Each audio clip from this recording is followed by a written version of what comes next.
Hello નમસ્કાર મિત્રો, સાતમ આઠમની રજાઓ છે એટલે ઘરે સાતમના દિવસે મોસ્ટલી પાણીપુરી બનતી હોય છે. તો પાણીપુરીની રેસીપી કોઈ નવી વાત નથી, પણ આજનો માહોલ એકદમ મસ્ત છે એટલે આપણે ચટપટી પાણીપુરી બનાવશું. અને એની માટે તમે જોઈ શકો છો કે બધી જ સામગ્રીઓ આપણે આવી ગઈ છે. ફુદીનાના મસ્ત એકદમ લીલાછમ પાન છે, લીલીછમ કોથમરી છે, તીખા મરચા અને બટેકા અને ચણા બધું બાફીને આપણે રેડી રાખ્યું છે. તો ચલો બનાવીએ મસ્ત મજાની પાણીપુરી.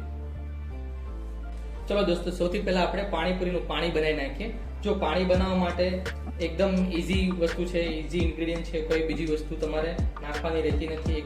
એકદમ ઈઝી છે. ફુદીનાના પાન નાખ્યા, આપણે થોડો નાખ્યો તીખું મરચું અને ધાણા ભાજી, ઓકે, કોથમરી નાખી એટલે આપણું પાણી તૈયાર. મેં પહેલા ફુદીનો નાખ્યો છે, કોથમરી નાખી છે અને પછી હું ઝીણા ઝીણા મરચા સુધારીને આમાં નાખું છું. જો બહુ તીખું ખાવાનું તમને હોય તો એ રીતે તમે મરચા નાખી શકો છો. એકદમ તીખા મરચા છે એટલે હું બસ 2 મરચા ત્યાંની અંદર સુધારીને નાખીશ. કંઈ આમાં સુધારવામાં બહુ તમારે એક્ઝેક્ટ પેલું કંઈ કરવાની જરૂર નથી. ઓકે, હું 1.5 મરચું જેવું નાખું કેમ કે બહુ જ તીખા છે. તો શું નાખ્યું ફરી વખત કહી દઉં છું. ફુદીનાના એકદમ તાજા પાન, મસ્ત ધાણા ભાજી, કોથમીરી નાખી દીધી છે. બરોબર. ખટાશ માટે આંબલી છે એ ગરમ પાણીમાં પલાળીને રાખી મૂકી હતી એટલે એકદમ તમે જોઈ શકો છો એકદમ પોચી પડી ગઈ છે. ખટાશ માટે મેં આંબલી રાખી. જો પાણીપુરીના પાણીમાં ખરેખર સ્વાદ માટે 3-4 વસ્તુ જ તે મેઇન હોય છે. સૌથી એમાં મેઇન જે છે એ છે ફુદીનો. બરાબર, કેમ કે પાણીપુરીનું જે પાણી છે એ ફુદીનાથી વધારે વખણાય છે અને એનો ટેસ્ટ છે ફુદીનાનો ના આવે તો પાણીનો કોઈ મજા જ નથી. બરોબર, એટલે જે વધારે ટેસ્ટ માટે હું ફુદીનાને વધારે પ્રિફર કરું છું. બીજી બધી વસ્તુઓ તમે જોઈ શકો છો કંઈ નાખી નથી. હા, તમે લોકો આમાં જો લસણ ડુંગળી ખાતા હો તો તમે આની અંદર એક લસણની કળીઓ નાખી શકો જેથી પાણીનો ટેસ્ટ થોડો સ્પાઇસી થઈ જાય. બટ મને જે છે એ આટલી વસ્તુથી મને લાગે છે પાણીનું જે બેલેન્સ ટેસ્ટ છે વ્યવસ્થિત રીતે આવશે. એટલા માટે તમે જોઈ શકો છો મેં ફુદીનો, કોથમરી, ખટાશ માટે છે આંબલી નાખી દઉં છું. ઓકે, મરચું નાખ્યું છે અને હા, સંચળ પાવડર થોડો સ્વાદ અનુસાર.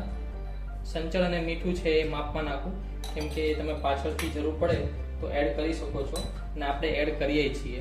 ઓકે, તો મેં મીઠું નાખ્યું, સંચળ નાખ્યું અને આ છે આખું તૈયાર. હવે હું આને ડબ્બો કરી દઈશ પેક અને મિક્સચરમાં કરી દઈશ ગ્રાઇન્ડ. એટલે આપણું જે છે પાણીનો પલ્પ છે રેડી થઈ જશે. પછી આની અંદર મારે ખાલી પાણી જ એડ કરવાનું રહેશે. ઓકે મિત્રો, મિક્સચરમાં મસાલો છે ક્રશ કરી નાખ્યો છે આપણો. હવે હું એને ચમચી વડે બાઉલમાં કાઢી અને પાણી આપણે રેડી કરી નાખીએ છીએ. ઓકે, વાવ, સ્મેલ એકદમ જોરદાર આવી રહી છે. મિન્ટની જે ખુશ્બુ છે બહુ જ મસ્ત આવી રહી છે. ઓકે, બધો પલ્પ આપણે આની અંદર લઈ લીધો છે. ઓકે ભાઈ, આપણે ગુજરાતીઓ લેતો છીએ એટલે બધું જ આપણે લૂછી લેવાનું ઢાંકણામાં હોય એ તે. ઓકે, અને આની અંદર હવે મસ્ત મજાનું આ પાણી નાખી દીધું. આપણું પાણીપુરીનું જે પાણી છે એ રેડી થઈ ગયું છે. પાણી તમે ચમચીમાં લઈને થોડું ચાખી લેવાનું. તમને લાગે આઈ થિંક તીખાશમાં તો કોઈ કસર રહી જ નહીં ગઈ હોય કેમ કે બહુ તીખા મરચા હતા. બટ કદાચ મે બી સંચળ પાવડર અથવા મીઠું નાખવાનું તમને લાગે તો તમે ઉપરથી એડ કરી શકો છો.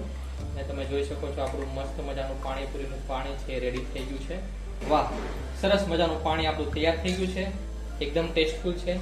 થોડી બુંદી નાખી દઉં છું અને આપણું પાણીપુરીનું પાણી છે એ રેડી થઈ ગયું છે. ઓકે, પાણીને આપણે એક બાજુ મૂકી દઈએ અને હવે જે છે આપણે બનાવવાનો છે મસાલો, જેમાં આપણે નાખીશું બટાકા અને ચણા અને એની ઉપરની જે ચટણી છે, બરાબર, જે પેસ્ટ છે આપણે બનાવીશું અને એ પણ મિક્સ કરીશું. ઓકે, સો નેક્સ્ટ તમને બતાવું છું. હવે બધું મસાલો છે મિક્સ કરીશ. તમે ચણાની બદલે બીજો કઠોળ પણ લઈ શકો છો, જેમ કે મગ છે, મઠ છે, વટાણા છે, બરાબર, સફેદ વટાણા છે અને રગડો પણ બનાવી શકો છો મિક્સ કરવા માટે. બટ આપણે અત્યારે જે છે આપણી પ્યોર દેશી પાણીપુરી બનાવી છે એટલે બીજું કાંઈ જ આડાવડા આપણે કોઈ જાતના આપણે હળી હંચા કર્યા નથી. જસ્ટ બટેટા, આપણા ચણા અને આપણો જે પાણીપુરીનું જે છે મસ્ત મજાનું ખટ મીઠું તીખું પાણી. કે મિત્રો, આપણે બટેકાનો મસાલો બનાવીએ તો બટેકાને હાથ વડે આપણે મસ્ત છૂંદી લઈશું. ઓકે, એકદમ જેમ આપણે સ્ટ્રીટ ફૂડ ખાતા હોઈએ છીએ ને ત્યાં બટેટાને જે રીતે છૂંદે છે બટેટાનો જે પલ્પ છે એકદમ મસ્ત રીતે મેં વ્યવસ્થિત રીતે છૂંદી નાખ્યો છે એને. અને આપણી પાસે જે આ કઠોળમાં ચણા વાપર્યા છે, આ ચણા ખાવાથી ઘોડા જેવી શક્તિ આવે છે. તો જોઈએ આપણે ખાધા પછી શું થાય છે. ઓકે, વાહ, મસ્ત મેં એની અંદર ચણા નાખી દીધા છે. વાહ, તમે જોઈ શકો છો પાણીપુરીનું જે વેસણ છે, ખરેખર આને વેસણ કહેવામાં આવે છે. અમુક વાતનું મને નોલેજ છે તો ડીશ ભટકાઈ રાખી એટલે સાઈડમાં કરી દઈએ છીએ. મસ્ત વટાણા નહીં પણ સોરી ચણા નાખી દીધા છે એકદમ. જો આપણે બહાર પાણીપુરી ખાવા જઈએ ને તો એને કે થોડાક ચણા નાખો ને ભાઈ, તો આપણે પોતાને કહીએ છીએ. અને ચણા હું નાખતો જ જાઉં છું, જેથી જે બટેટાનો વેસણ બને એકદમ જોરદાર ચણાદાર બને. હવે તમે જોઈ શકો છો પલ્પને એકદમ મેં મસળી નાખ્યો છે ને જોરદાર તૈયાર થઈ ગયો છે. વાહ. હવે જે આપણી આ ચટણી છે, બરાબર, જો પાણીપુરીમાં છે ને લોકો બે રીતની ચટણી બનાવે છે. એમાંથી આપણે ગ્રીન ચટણી બનાવી છે અત્યારે. બીજી ચટણી જે છે, જ્યાં સુધી હું આમ મિક્સ કરું ત્યાં સુધી એની વિશે થોડીક હું તમને માહિતી આપું કે ભાઈ તમારે લાલ ચટણી બનાવી તો શું કરવાનું. તમે પાણીપુરી વાળાની લારીએ જશો ને તો એની પાસે વધારેમાં લાલ ચટણી હશે, બરોબર. તો લાલ ચટણી એ લોકો કઈ રીતે બનાવે છે કે જો આપણે લાલ મરચા હોય છે એને મોર્નિંગમાં મતલબ એટલીસ્ટ 2-2.5 કલાક જેવું એને એ મરચાને પલાળી રાખવાના હોય છે પાણીમાં, જેથી એકદમ ગળી જાય. અને પછી પાણી જે છે એની પેસ્ટ બનાવીને કોઈ એક બાઉલમાં કે વાટકામાં રાખીને જ્યારે તમે બટેટાનું વેસણ બનાવો છો ત્યારે એમાં એ પેસ્ટને નાખી દો એટલે લાલ ચટણી વાળો મસાલો તમારો તૈયાર થઈ જશે. આપણું પાણીપુરીનું જે પાણી છે એકદમ તીખું બની ગયું છે. આની અંદર બહુ તીખાશ નાખી નથી, પણ આપણે આની અંદર મીઠું જે છે એ મસ્ત વાહ એકદમ નાખીશું. મીઠું પણ આપણી પાસે જે છે તમે જોઈ શકો છો સિંધાળું મીઠું વાપર્યું છે. હવે આપણો જે બટેટાનો મસાલો જે છે એ તૈયાર છે, પાણી તૈયાર છે. હવે ખરી રાહ છે તો ફક્ત ફૂલેલી પૂરીની. વાહ. તો જો મિત્રો બધું જ તૈયાર છે, પાણી તૈયાર છે, મસાલો તૈયાર છે, પૂરી પણ તૈયાર છે આપણી પાસે. અને આ છે પાણીપુરીની ઉપર બધું જ હોય, પણ જો આ ભભરાવાનો મસાલો ન હોય તો પાણીપુરી અધૂરી છે. બધું જ આવી ગયું છે. હવે આપણે મસ્ત એક પૂરી ભરી અને આપણે ટેસ્ટ કરીએ. હું મસ્ત એક પૂરી ગોતી લઉં છું. ઓકે, આ મસ્ત એકદમ દડા જેવી પૂરી છે.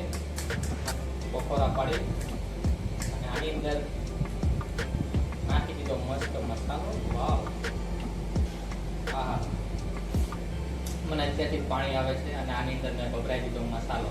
ઓકે, આ મસાલાનું ખાલી તમને એક જસ્ટ કહી દઉં કે આની અંદર શું છે, બીજું કશું નથી. સંચળ છે, મીઠું છે, દાણા જીરું છે અને એકદમ થોડો ગરમ મસાલો જે આપણે પાઉંભાજીમાં અને યુઝ કરતા એ ગરમ મસાલો થોડો મિક્સ કર્યો છે, એકદમ ચટપટો સ્વાદ આવે છે. અને આની અંદર તમે આમચૂર પાવડર પણ મિક્સ કરી શકો છો, અથવા તો જલજીરા પાવડર.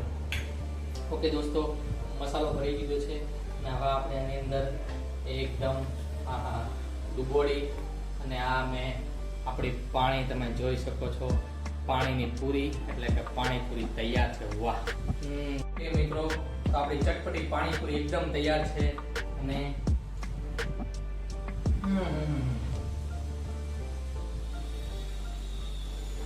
વાહ દોસ્તો, ખરેખર એકદમ ટેસ્ટફુલ પાણીપુરી પાણી જે બન્યું છે એકદમ ટેસ્ટફુલ બન્યું છે. પ્રોપર ખટાશનો સ્વાદ આવે છે, તીખાશ પણ પ્રોપર છે અને મીઠની જે ખુશ્બુ આવે છે, બરાબર, કોથમરી, એકદમ ફૂલ બેલેન્સ પાણી બન્યું છે. તમે પણ ઘરે ટ્રાય કરજો અને મારા વિડીયોને જોવા માટે સબસ્ક્રાઇબ કરજો ચેનલ. જય હિન્દ, જય ભારત.